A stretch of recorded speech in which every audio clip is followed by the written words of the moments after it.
This podcast is for educational and entertainment purposes only. Nothing stated on it, either by its hosts or any guests, is to be construed as psychological, medical, or legal advice.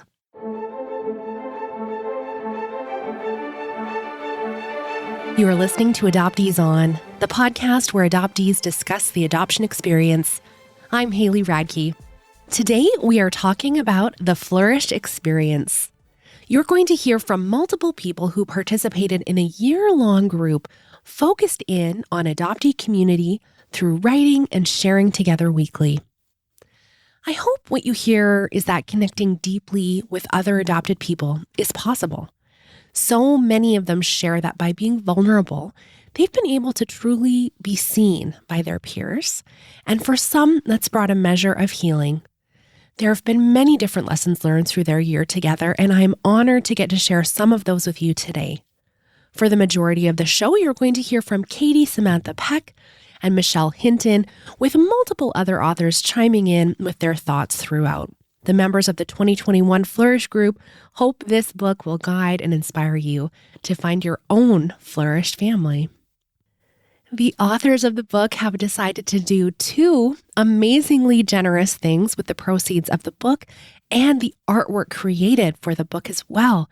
First, the original artwork is being auctioned off as a fundraiser for Saving Our Sisters, a charity I personally have supported for multiple years. They focus on family preservation by preventing unnecessary adoption through both education and tangible resources for families experiencing a temporary crisis. There are also limited edition art prints that will be numbered and autographed by the artists for sale. The second act of generosity, which truly is a humbling thing for me to announce here, is the authors of the Flourish Experience have decided to donate the proceeds of the book sales to specifically support the Adoptees On podcast. Thank you isn't enough. It is such an honor to be a recipient in such a tangible way for you to say that you believe in the mission of our show. Thank you. If you want to follow along and see the artwork you can bid on or find out how to grab the book, you can go to theflourishexperience.com. We'll have links to everything we talk about in the show notes for you today, and there is one brief mention of suicidal thoughts during this episode. Let's listen in. I'm so pleased to welcome to Adoptees On, Catie Samantha Peck and Michelle Hinton. Welcome. Thank you so Haley. much. I'm so glad to see both of your beautiful faces. I was just telling you before, this is my first interview without my dog with me. So I'm feeling all the feelings, but we've got Michelle's dog here with us. So I'm, petting from afar. I would love it if you would start and maybe share a little bit of your stories with us. Catie, did you want to start? Sure. And I'm glad we have Michelle's companion to give you some comfort today, too. I was born June 1984, and I was born to a 17-year-old Mormon girl in New York State. My father was on a semester break from college and was traveling across the U.S. with a friend. He was about 20 years old at that time, and they met having a one-night sexual encounter, and he left town, and my birth mother went on to hide her pregnancy. She was a junior in high school, and she was part of the LDS faith, which many people call Mormon. I'll use those terms interchangeably. So she hid her pregnancy until I was born in an ambulance. The church doctrine of that faith does not support single unmarried women keeping their children. Additionally, her family did not lend support to her keeping me. And she uses the term forced adoption to describe that time. She wished to parent me, but because of the doctrine and lack of family support, I was placed for adoption. She named me Samantha Claire, and I entered 7 weeks of foster care with two different families. I was adopted by a LDS couple, and the Mormon church oversaw the adoption. They worked for a long time in adoptions. They no longer have that division of their social services, but in the 80s they did. And so they oversaw my adoption, and I was placed with an infertile couple that was around 40 years old. I think it's important to note that my adoptive mom is also adopted, and she's a late discovery adoptee. So she found out she was adopted in her 20s and then was unable to have children with my adoptive father. They were married many years, and so then they sought out adoption through their faith. They adopted me and changed my name to Catherine Ann, despite the social worker's request that my birth mother wished for my name to remain Samantha. That change was made at that time. My birth mother was then excommunicated by the religion. And that's a process I have not personally gone through, but in simple terms, you are asked to leave the religion. And that's a process that she went through shortly thereafter. And her family then moved from New York State to Idaho. I was raised in New York and grew up here with my adoptive parents. I always knew I was adopted. That was an open fact in our home. And I knew that my birth mother was a teenage LDS girl. I did not know anything beyond what I just told you, including the fact that I had a different name, until the last year and a half of my life. And I'm going to be turning 38. Wow. That's kind of some big bombshells to happen at this point in your life. Yeah. Yeah. Thank you, Catie. And what about you, Michelle? Do you want to share a bit of your story with us? I was adopted domestic. My birth mother was also 17, and I was born premature by 2 months, so 3 pounds, 5 ounces when I was born. Then I spent the next 2 months in the NICU in an incubator until, the doctors and nurses deemed me healthy enough to go home with my adoptive parents. They believed that they were not able to have children of their own. So they sought out, adoption of myself. And then, I was taken home in December, and my sister, their biological child, was born in November. Very, very quick. We, if I had been born on time, we'd be less than a year apart. So that's my story there. Going back, I have found out that I did have an older biological sister. She was born a year before I was. Same parents. My first mother had 2 children while in high school. I, grew up with my family, my sister being my only sister, until I was 19. And my adoptive parents found my biological family. They got the information from their attorney. And you didn't know what was going on? No. Okay. There's more to that. To be honest, I never really felt like I had the option of speaking my mind and speaking up. So I kind of went with the flow, I would say. As an adult, newly out of the fog, I know that their intentions were the best, but it was very difficult. I was a sophomore in college, it was a lot. It was a lot to take in. I do have a wonderful relationship with my older sister. She and I are a year apart. The similarities are quite amazing to us. I still get goosebumps every time I see all of us together. That's a big part of my story. She is a big part of my story. So I know it's strange for me to have, two adoptees on, and you both have like a couple of threads that, are similar with young teen moms. But I'm curious how you first got to know each other, because that will like lead us in, I think.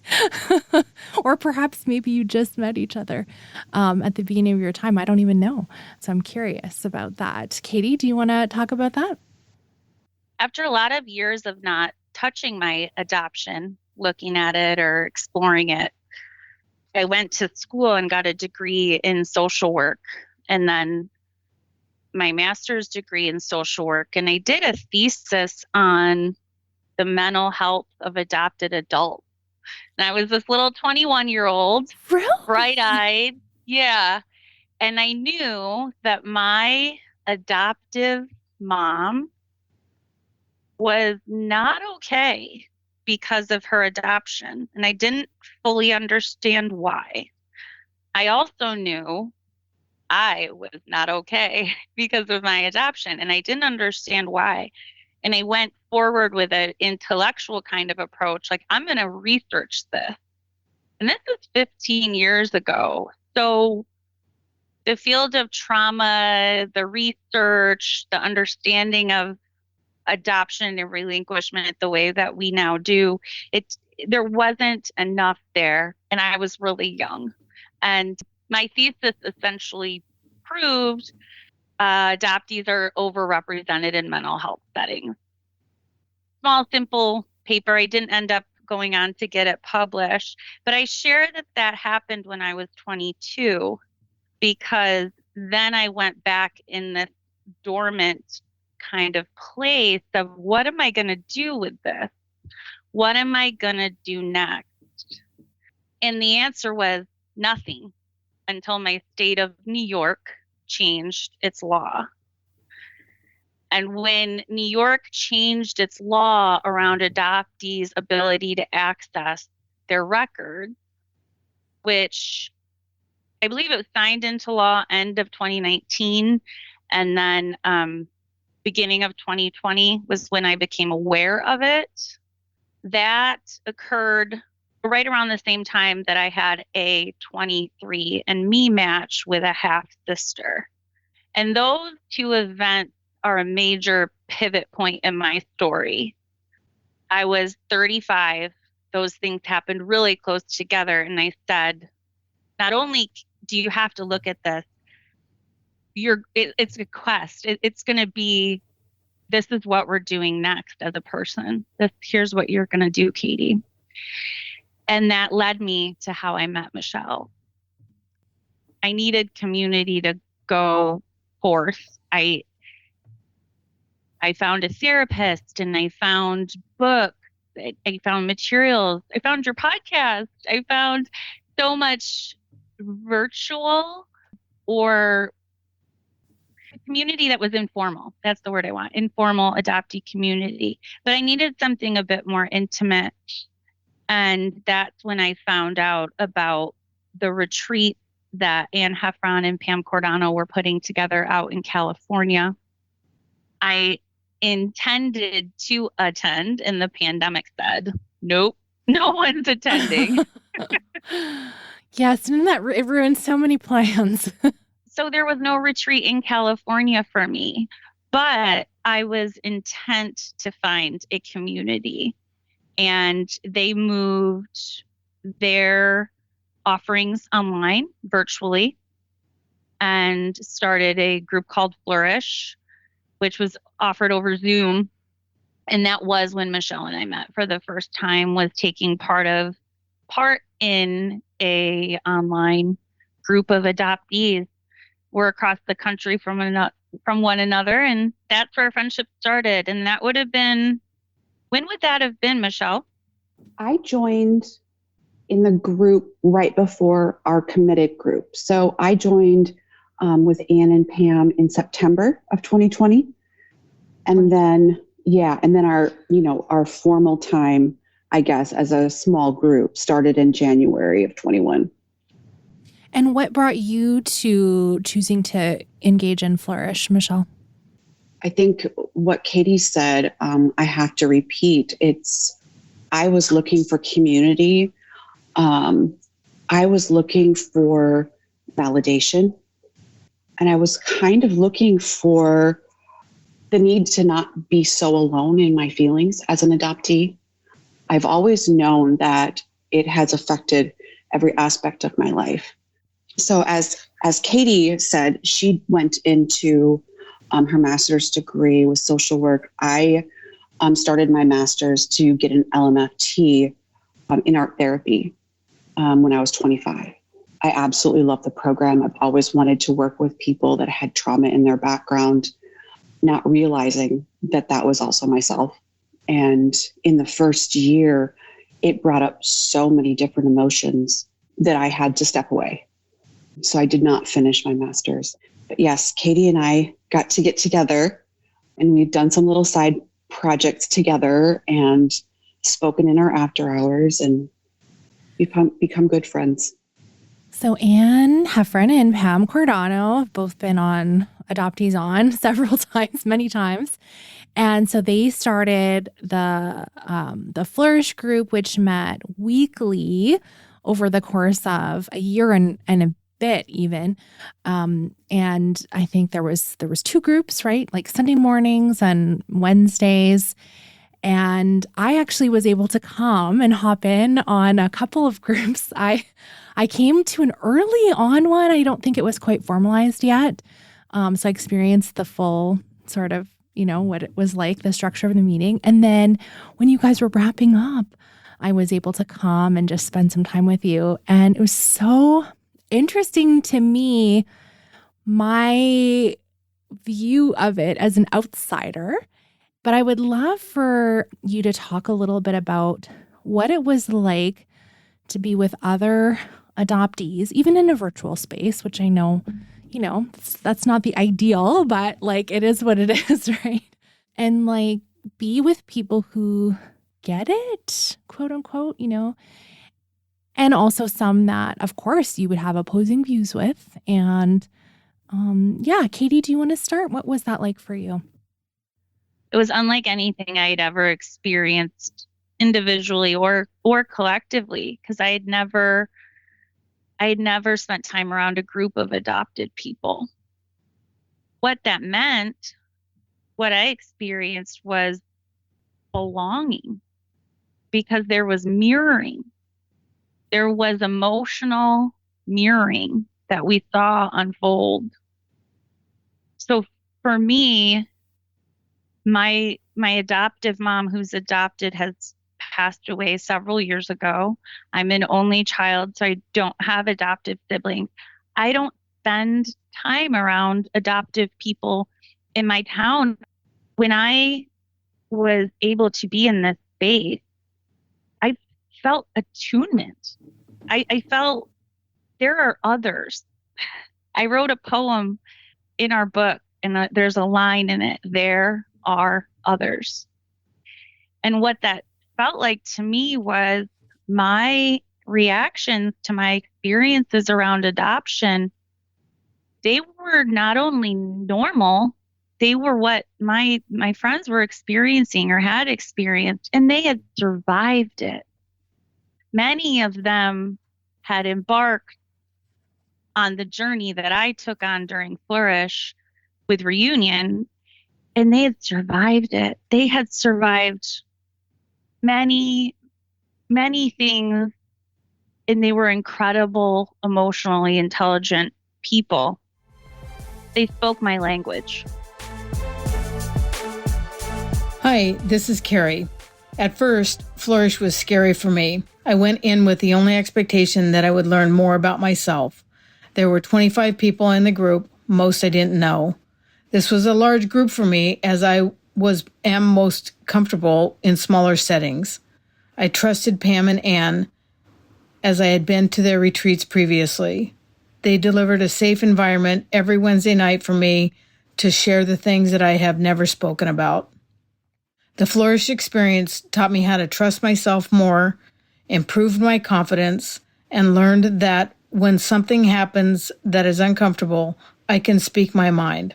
these things have not been easy for me before. I have made lifelong friends from Flourish and do not feel so isolated. We all need safe people and places to be ourselves and share our stories. I hope this book is as helpful to you as Flourish was to me.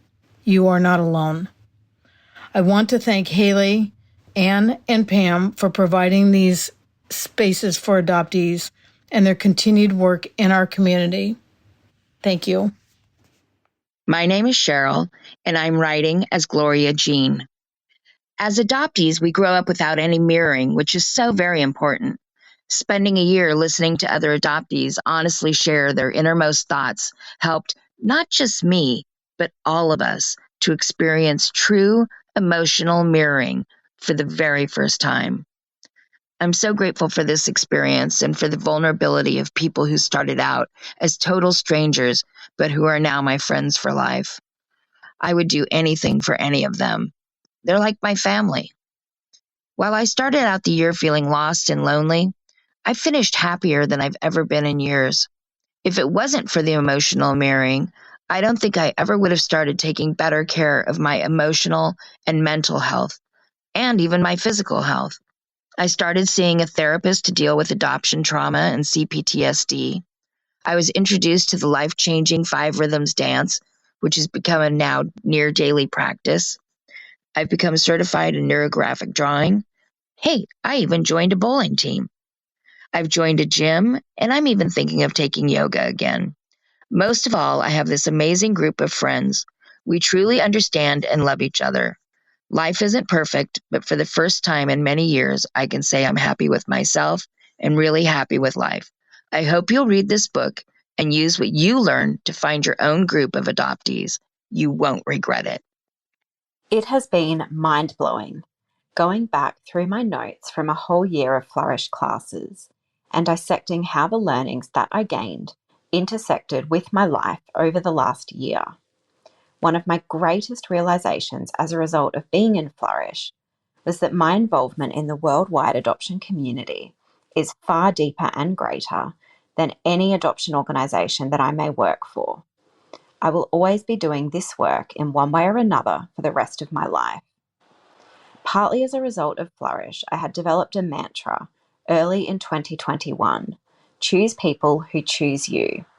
This was a big call for an adoptee who for many years would have vomited at the rhetoric about adoptees being chosen. I had felt for my entire childhood that I just needed to get back to my birth mother, who hadn't chosen me, and distance myself from my adoptive parents, who were giving me their all and living with every bit of distance that I was putting in their way for years on end. They even supported me throughout my reunion, hosted events with my birth family present, and supported my choice to work within the field of adoption as a social worker.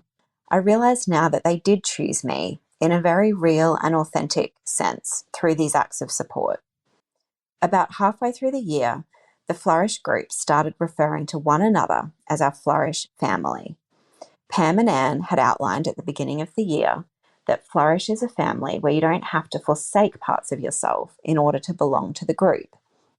A big statement for a group of adoptees who from the beginning of life have had to try to fit in to ensure our survival. I believe that it was being a part of this community that enabled me to take the risk of losing my work family. Feeling a part of something true and real helped me to be able to make brave choices with my life and risk the aloneness that this may bring. It also helped me to learn who my real family is in the process. I didn't have the benefit of meeting up with other Flourish members, with the exception of one, due to living in Australia during a global pandemic. But I did learn more about the people already in my life and who to bring in closer. These are the people that I now know that I want and need in my life moving forward. We need to empower ourselves as adoptees to make these choices and to remember that we have choices now as adults. Sometimes we can feel as though we're begging to belong, sometimes in places that are not healthy for us. Yet our time on this earth is limited, and when we let go of false family, we have more choice and more to give those who we choose and who choose us. How was it having people you could talk to who, a lot of them probably had gone through some of those reunion things ahead of you, so they had kind of experience. How was it like being able to access the, collective hive mind in that way? The support that lended me, the container that provided me to be in.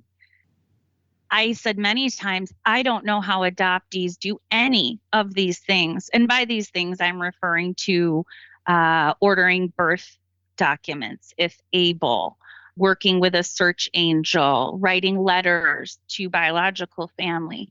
These steps that I chose to take during my year of Flourish, I had a group of people that there was someone in that group, if not several someone, who had already experienced that life event in some fashion. And it's an exceptionally rare event. I could call them from the airport. I remember calling one of my Flourish friends from a baseball stadium because I was workshopping my letter. My letter to my birth mother. I sent it to her. She had feedback for me. I took her call at the stadium and I did it like behind a hot dog stand. But there was no one in my life that could offer me that. I am married and my husband is not adopted. My best friends are not adopted. This group they carried me.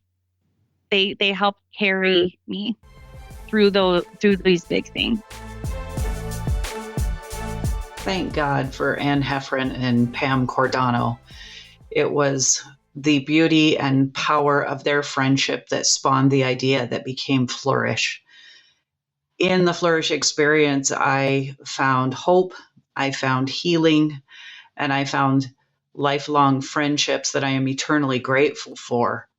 Additionally, I would like to thank Haley Radke and the Adoptees On podcast. That was the first place that I even knew there was such a thing as an adoptee community. And were it not for Adoptees On and Haley, I may have never found the friends that led me into Flourish.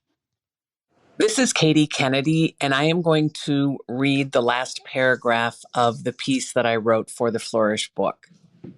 Later in that first class, Anne asked us if we could write a prayer on our skin. What would it say? I wrote, I am enough. I am worthy. Be still. Trust. I get very emotional thinking about that night and every Wednesday night since.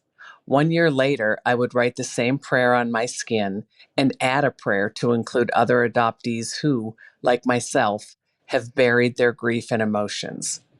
I pray that all relinquished and adopted people find a community of other adoptees to feel the sense of calm, understanding, love, and trust that I have found with Flourish.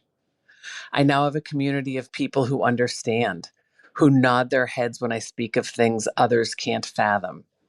It feels like home and family, and that is something to celebrate.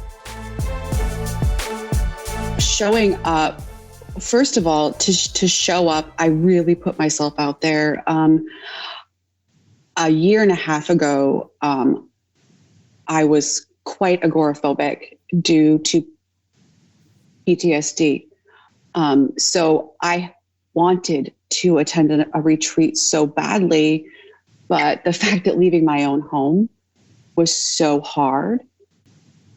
The wonderful thing that came about, the horrible thing of COVID and the pandemic, is I was able to be a part of this group virtually. And that has literally changed my life. I have begun doing things that I have not been physically able to do for years. And to add on to what Katie said, I think what really solidified the safety in the group was we could look each other in the eye and they felt and they understood. And we could talk about the hard, shameful things. We could talk about how sad we were, how angry we were, how we really didn't want to be on the earth anymore. And nobody freaked out because we all had been there. That was quite amazing. And also, on the same vein, exhausting. We held our stories from week to week. We held them together for each other. We were containers for each other. And that was a lot. Yeah, let's not sugarcoat this. So I know there was conflict. And when you bring any group of people together, that many, of course, there's going to be differing opinions and differing experiences and all those kinds of things.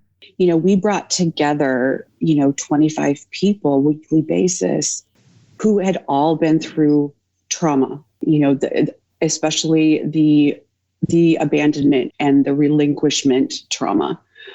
So there were conflicts, but the really cool thing that we were talking about earlier, we were able to find resolutions to these conflicts within our group. And to me, it felt a lot like modeling that I had never, ever seen before. It was okay to come into conflict with these people, and they weren't going to leave me. We weren't going to be left because we had a different opinion or said no, but we were able to come together and witness each other healing through these conflicts in a way that I had never seen modeled before me in a group this size. Or, to extend it a little bit, in most of my personal relationships. Conflict resolution did not happen. It was, you're overreacting, too sensitive. So the amazing thing was we could watch people have differences of opinion. We could watch people come in and out of the group. And the other wonderful thing that we had was it wasn't just once a week. We had a community outside of the Flourish weekly group meeting where we held each other. We had after hours where we'd go jump on Messenger and we'd stay on, for hours and discuss things that needed to be discussed or what was going on in our lives. And we have formed this community where if you need someone, you send one little message out to our Flourish group members, and you're going to have multitudes of people right there, understanding, having your back. So I know if I have a conflict with someone in Flourish and now outside of Flourish, I don't have to feel abandoned. I think that was really well said, Michelle. And I know for me, I think there's something about collective conflict and conflict in a group setting.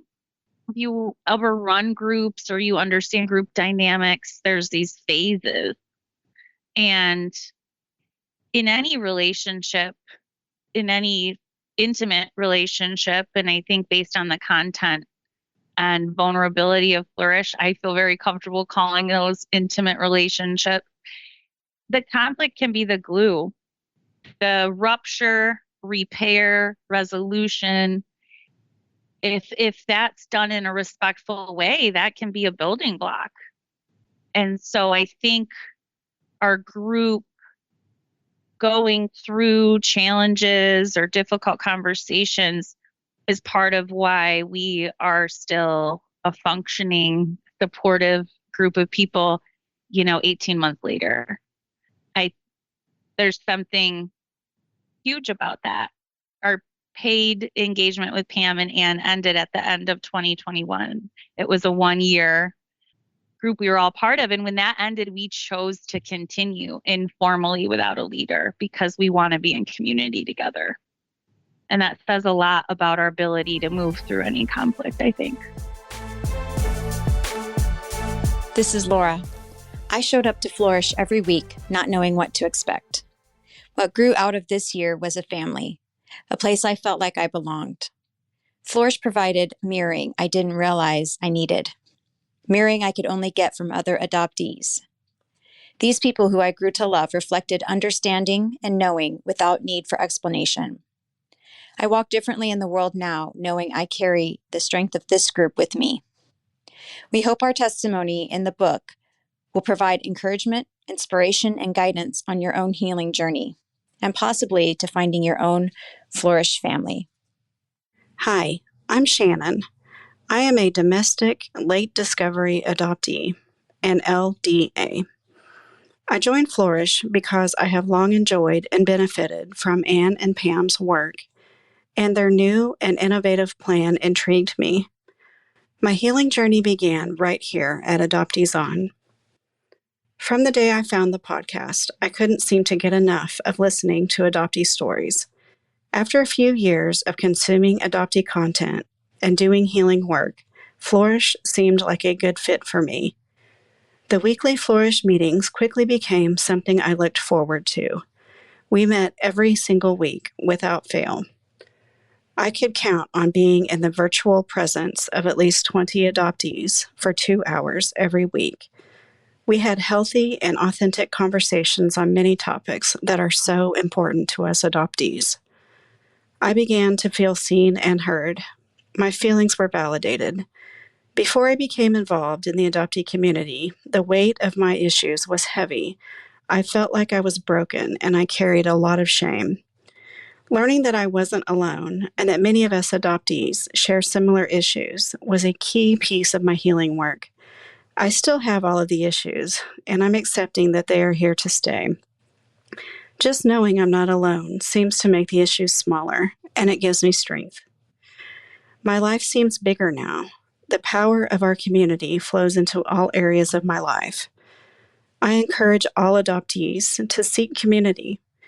Just one friend who is adopted and understands can make a big difference in the quality of your life. Thanks to technology, you do not need to live near each other to become very close. The locations of my 3 adoptee BFFs, my best friends, are scattered, with one living on each side of the U.S. and one in Canada. We communicate with each other several times a week, at a minimum. We adoptees need each other. We Flourish members hope that this book empowers adoptees to reach out to one another and to find your own place of belonging. There is strength in numbers. My name is Jennifer James, and I'm a domestic female adoptee born in Albuquerque, New Mexico in the mid-1970s. When I learned about Flourish, I was very excited. I wanted to meet other adoptees and talk about our feelings and how we had experienced the world. My goal was to get the bravery to pursue my own reunion with my biological family.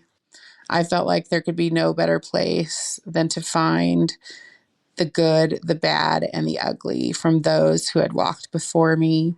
Not only did I find ultimate layers of experience and advice, but I also found and uncovered the most amazing survivors, people who had literally laid down their lives to be able to work through something as altering as being relinquished. I sure hope you enjoy taking the time to read our book, The Flourish Experience. It's going to be mind-altering. You're going to cry. You're going to laugh. You're going to hear about a journey that others don't always want to think about or step into, because honestly, it would be easier not to. I still haven't started my reunion outreach. I know who they are. Maybe they know who I am. The DNA tests have been done. We'll have to see. Please enjoy the book. Let's talk about the book.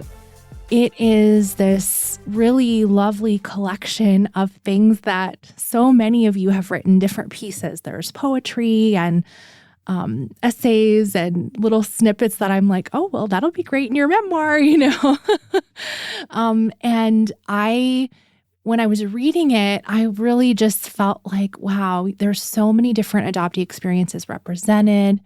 I could totally see someone, reading this and coming up to someone's name and being like, oh, okay, I super connect with this person's writing and what they've shared. So there's like a little something for everyone.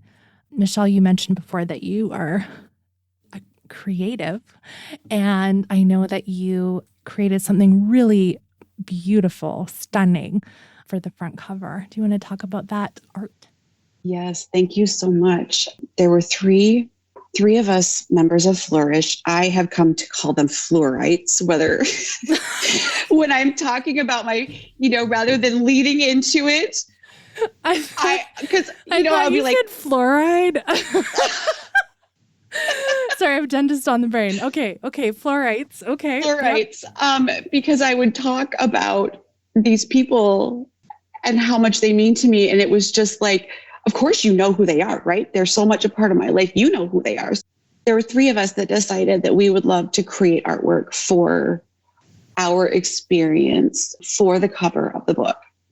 And we actually met via Messenger several times. And the amazing thing is we were able to show each other our creative spaces and work on our pieces while talking, getting to know each other just a little bit deeper. But we did not have an end goal of having things match or, a theme or a color. We just went about each creating what we felt represented our experience within Flourish. And when you see the book cover, it almost looks like it was made as one piece, and they are several different pieces created by three different people. My personal portion, I chose to create orchids. And the reason behind the orchid is they can grow in different spaces and they can grow on trees. They don't have to be in the ground. Our roots will still grow if we're not in the ground. And that was really important to me to be able to say, my roots were not planted, but I'm still growing. And also being in this group, not only did we have the mirroring, but they were able to see me. And I felt like I could then be my bright and sparkly self. So if you see the bottom of the piece, it's very drab. The top of the piece is in vivid color. And I also put portions of my adoption papers are scanned into my piece. So you can see words that really hit me. Terminated, baby girl. I was not given a name upon birth. My papers state Molly, but I was told that was done by a social worker. Different things that really hit me, illegitimate, back in the 70s, and I guess people still use that terminology now, but it was hard to think of this tiny little baby being called all these things and that baby being me. That's where my artwork came. I see the stamp on the bottom left, and it looks like zigzag stitching up the side. Yeah, it's just beautiful. Thank you. And you share a little more about that even in the book, which is why I was like, oh, okay.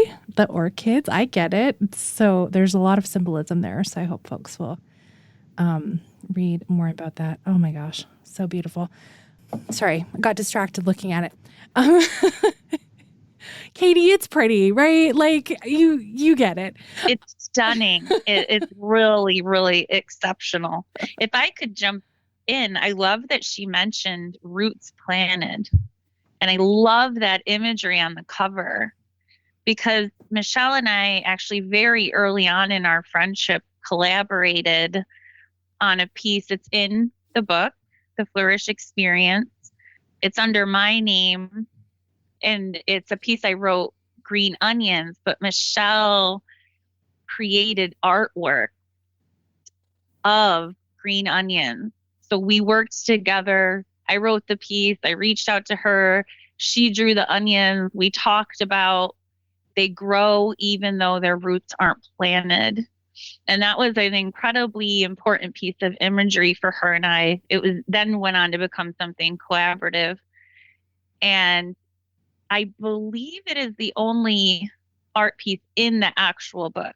I'm not talking about the cover, because the cover was 3 of our Flourish artists together, but Michelle's green onion piece is in there as well. And she's incredibly talented. And it was very special to see our individual gifts and strength come together over time. And I really hope we've captured that in this record of our time. That's how we feel. Well, I can only speak for me. That's how I feel about the Flourish Experience book. It's a record of our time together.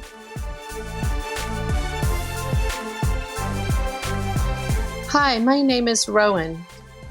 The year I spent in Flourish was one of the hardest and best years of my life. In this group of adopted adults, I finally felt like I belonged at age 60. I'm filled with gratitude for the gifts I received from this group of amazing human beings. One of the best gifts was the gift of being seen and mirrored by the only people capable of seeing me for who I am, a woman who was given away at birth by her mother and given to strangers. I'm a singer, and in Flourish, I experienced a new kind of singing that was deeply healing. I told the group a story about singing It's You I Like to my 5-year-old adoptee friend. Our leaders asked me to sing it to the group. The experience of singing to other adoptees a song that says, I see you and I like you, all of you, right now, was something that helped heal my broken heart. It became our tradition that I would sing it to each member on their birthday. Every time a stillness would come over our group and tears would flow. I'm thankful for being able to experience seeing and being seen for the first time in my life. It's you I like. It's not the things you wear. It's not the way you do your hair. But it's you I like, the way you are right now, the way down deep inside you. It's not the things that hide you. It's not your toys, they're just beside you. It's you I like, every part of you. Your skin, your eyes, your feelings, whether old or new. I hope that you remember, even when you're feeling blue, that it's you I like, it's you yourself, it's you, it's you I like. I hope you like our book. Hey everyone, my name's Christine and I'm from Kansas City. I'm also an adoptee and a therapist. I found the Adoptees On podcast almost 4 years ago after decades of feeling alone in my experience. Within minutes of listening to my first podcast, I knew that I would never be the same. If it weren't for Adoptees On, I never would have connected to such an amazing community, let alone had an opportunity like Flourish. Spending every Sunday for a year with a community of adoptees gave me a sense of belonging and validation I didn't even know I needed. I'm also a proud Patreon supporter of Adoptees On, and I hope you'll consider being one too, so that more adoptees can have access not only to this podcast, but to our community at large. I am Colleen. I'm a domestic adoptee born in the Bronx, New York in 1971, towards the end of the baby scoop era. I was born, relinquished, spent 6 months in foster care, and was then taken home by my adoptive parents and adopted through Catholic Charities almost 1 year later. My birth mother was a 17-year-old girl who did not want to choose relinquishment, but she had no support and not one adult in her life who would listen to her pain. We were both casualties of the transgenerational trauma she was born into. She had no options and no choice. She experienced this trauma alone. A trauma that would change the course of her life and mine. We would both sadly never be the same. In September 2020, I began a journey I never knew I needed to take. Since that time, I have slowly begun the process of allowing myself to truly feel the emotions that I've smothered my entire life. I had to give myself permission to prioritize my trauma, my pain, and my grief in a story that I never thought I had the right to say was mine. let alone to acknowledge that I needed to heal from. Allowing myself to feel the good and the bad emotions is one of the most challenging things I have had to push myself to do. What I do know is that I would never have survived without the constant presence and lifeline I found within the adoptee community. I have received respect, unconditional love, and a sense of belonging. This community is what has softly held me through this journey. It has supported me and allowed me to find my voice and has helped me to find my true self. This community has enabled me to flourish. Thank you, Haley Radke and Adoptees On, for opening the door and leading me down this healing path. I think that was one of the biggest surprises of starting the podcast, was that it was a community creator.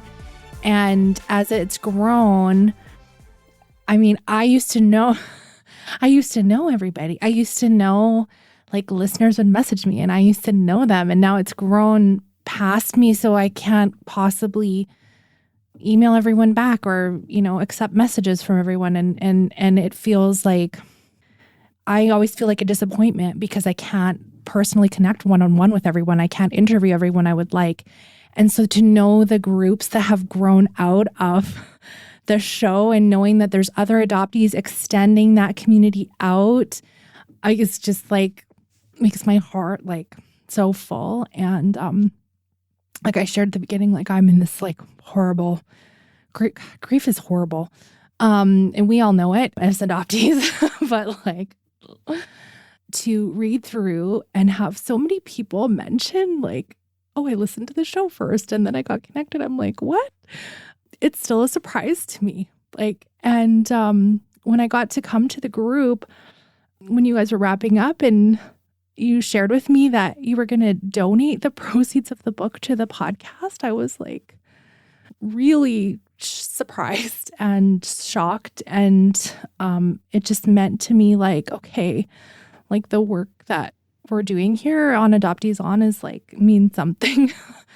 So I will express my gratitude to you because you're here in front of me, but to all the other members of your community. And I'm really thankful. And I too hope that reading some of these prompts and the writing prompts and the themes, I really hope people do decide to like get a few friends together and, set something up. It doesn't have to be as time intensive, if that sounds overwhelming. But I think it's super doable, even if it was like a monthly meetup or something, or you could use them in your adoptee support groups or whatever that kind of looks like. So I'm sure people will make it their own, as we're all want to do. Okay, I will stop. Everything's fine. Okay. Thank you so much, both of you, for sharing part of your story and for giving us a glimpse into what it was like for you. Would you mind sharing where we can connect with you online and where we can find the Flourish Experience? To learn more about the book that we both participated in or to order it, the website will be theflourishexperience.com. That's also the name of our book. For me personally, I have a private practice here in New York State, and I work with adopted people and individuals that have experienced trauma. And to read more about my practice or learn more, that website is truestorycounselingservices.com. And I think that's fitting to what we were just talking about. When I was naming my practice, I thought a lot about the importance of our true story. So that's the name of my counseling practice. That is a good one. I like it. Thank you. Thanks, Haley. And we will link to those things in the show notes and how to get the book as well. Through Instagram, I share a lot of my artwork. All right. If you want to see Michelle's artwork, it is at michelle.mk.hinton on Instagram. I will link to that. Thank you so much, both of you. Been an honor speaking with you today. Thanks for being so candid with us.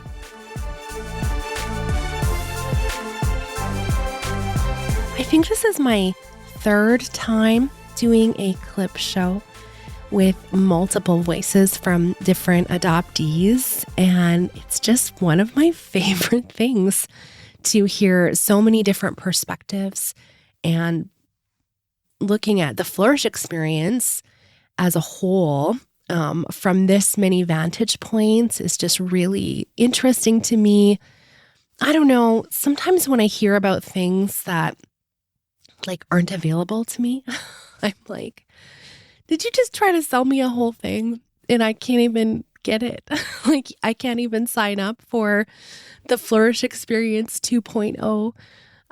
I hope that if that's sort of what you were feeling when you were listening, you're like, I want in on that.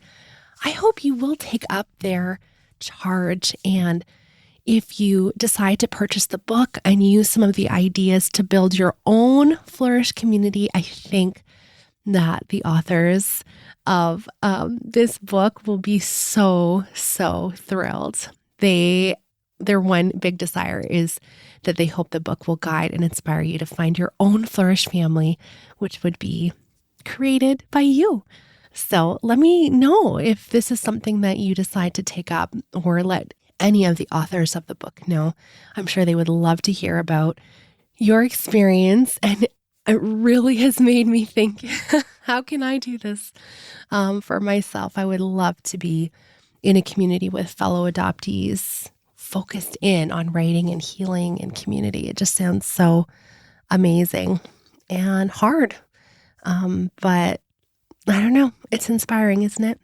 Thank you so much to those of you who have contributed to the Flourish experience and have decided to donate proceeds to the Saving Our Sisters charity. I hope that if you're able to, that you'll go and bid on the artwork or purchase a print that will be numbered and autographed. I'm really looking at each. I have my eye on two different things, so I'm trying to decide between them. But I'm so cheering them on. I hope you guys raise a ton of money for Saving Our Sisters. And also, as I mentioned at the top of the show, any of the proceeds from the Flourish Experience book will be headed this way to support the cost of producing the Adoptees On podcast for you. So thank you. And thanks for listening. Let's talk again next Friday.